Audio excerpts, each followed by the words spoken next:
The Honorable Haruna Idrisu is joining us on the telephone right now. Honorable Haruna Idrisu, good evening. Thank you for joining us here on Ghana Tonight. Good evening, and thank you very much for the opportunity and to your esteemed listeners. Fantastic. So, you heard Dennis, the private legal practitioner here, put this matter in perspective, that in the instance where you make reference to this precedence set by Speaker Michael Kwesi's ruling on this former member of parliament's case, it was at the instance of the NPP. The NPP wrote to Parliament, wrote to the Speaker to take that decision. Now, in your case, the NPP hasn't written to Parliament or the Speaker to take this decision of expelling Cynthia Morrison and then also Obuafo Kojo Asante, but you want to do that. How does that apply? The Constitution of Ghana, the 1992 Constitution, is the ground of the Republic and the most important law that the President, Speaker, members of Parliament have all sworn to uphold and to uphold the laws of Ghana. Take a careful reading, I don't say interpretation, of Article 97(1)(g) of the Constitution. In constitutionalism and constitutional law, the provisions of Article 97(1)(g) can best be described as the rule against defection.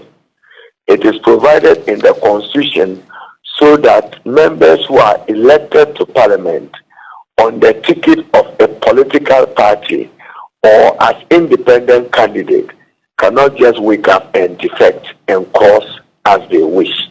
So it is to preserve the sanctity of the 4-year mandate and the sanctity of the ticket in which you were elected to represent a particular group of people in Parliament. Now, if you read Article 97(1)(g) well, it contemplates, as we currently have, 3 members of Parliament from the New Patriotic Party, 1 member of Parliament from the NDC, and it is that in one instance, you have an elected NPP member of Parliament now choosing to file to be independent. What does that mean within the ambit of Article 97(1)(g)?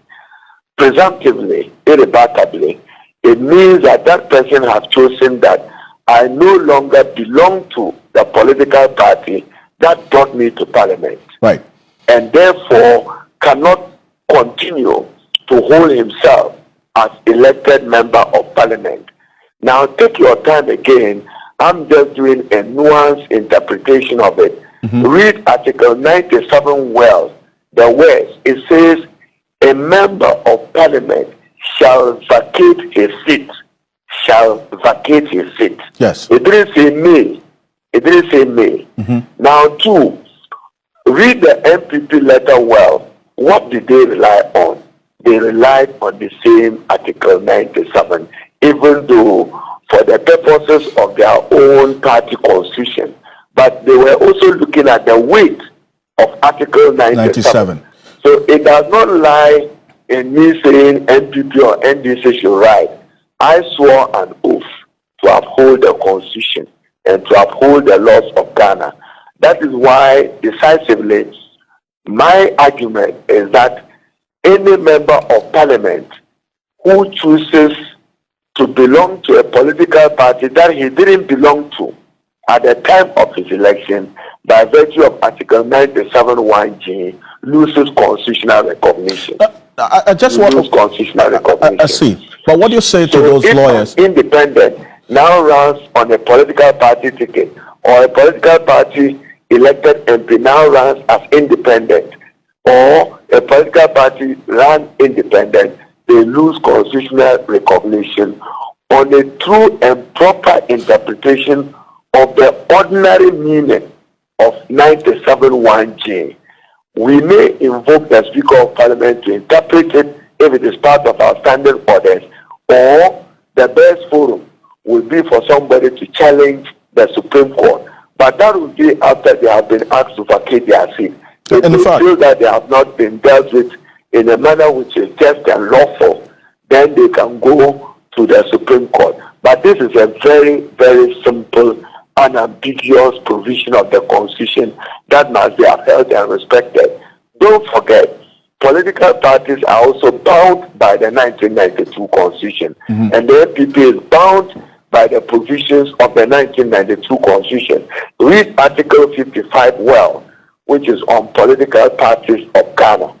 And therefore, it does not lie within me to tell NPP to write to Parliament. Whether they write or not, has the conduct or action of an elected member of Parliament infringed on the 1992 Constitution?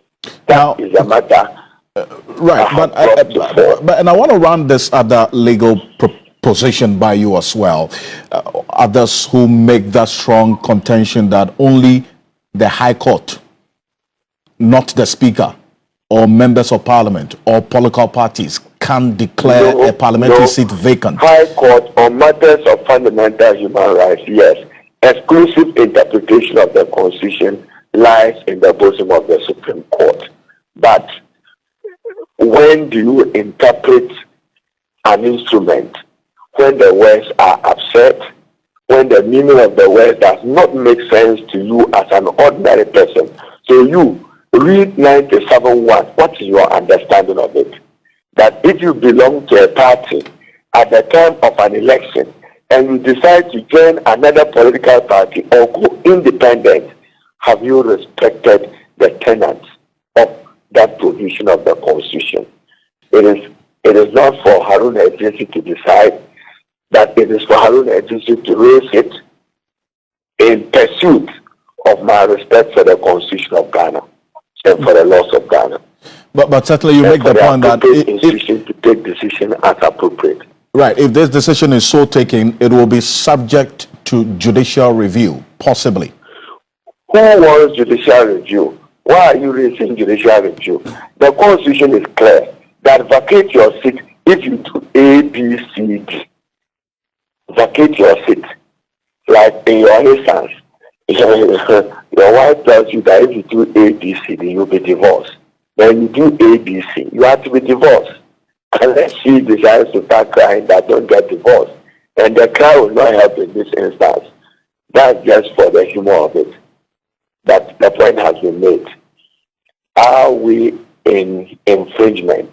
Are we supposed to uphold the Constitution or to hold it in breach? Well, we'll see how the coming days will look like, because you have indicated that when Parliament resumes, you're going to do this, and it'll be interesting to see, because there's also an NDC MP. One of the persons I've been trying to reach to get an opinion myself is Professor Kumodo of the University of Ghana, and I'll talk to other Professor Abochi and others. But yes, and Professor Kwekwaza as well. Professor Kwekwaza. Yes, Piano and Co. But let's see. In any case, the framers of the Constitution, why did they put this provision there? That's why I describe it as a rule against defection. I've heard people argue that they are now going to be independent in future. Who cares about the future? So at that time, when they go and they are elected, they are not defecting. Well, you see, that's another legal position that's been espoused. Yes, that the decision does not arise at all. You see, so I'm happy. I want to see how the people will respond to this. You see, you can't have a law which suits you when you want to use it, and then you abandon it when it does not suit you. That is a quagmire the NPP will be subjected to. We'll see how things play out. And rule of law is rule of law. It's not rule of the NPP. I thank you very much for your time joining us here on Ghana Tonight. Haruna Idrisu is the Member of Parliament for the Tamale South constituency, and then also the former minority leader, right? And you hear the points he makes about for him it is clear. It's clear. It's cast in stone. And yes, if you do A, B, C, D, you certainly must go. Yes. But of course, the Speaker would have to make that determination, and as to whether he will go with his predecessor or he will take a different route, I mean, that will be determined in the coming days. But of course, there are some who also make the case that the NPP must stick by its own principles. Because if John Boydu then had written this letter to categorically state that by the conduct of the Member of Parliament for Fomena then had forfeited his seat or forfeited his membership of the party, and to that extent, Parliament should declare his seat vacant. Many are making the argument that they should still hold by that same principle and perhaps write the same letter or a similar letter to Parliament to announce these independent candidates. But, I mean, we look forward to see what the coming days will present in this particular situation. Certainly so. And let's hear from Obafo Kojo Asanto, the Suhum Member of Parliament, incumbent MP,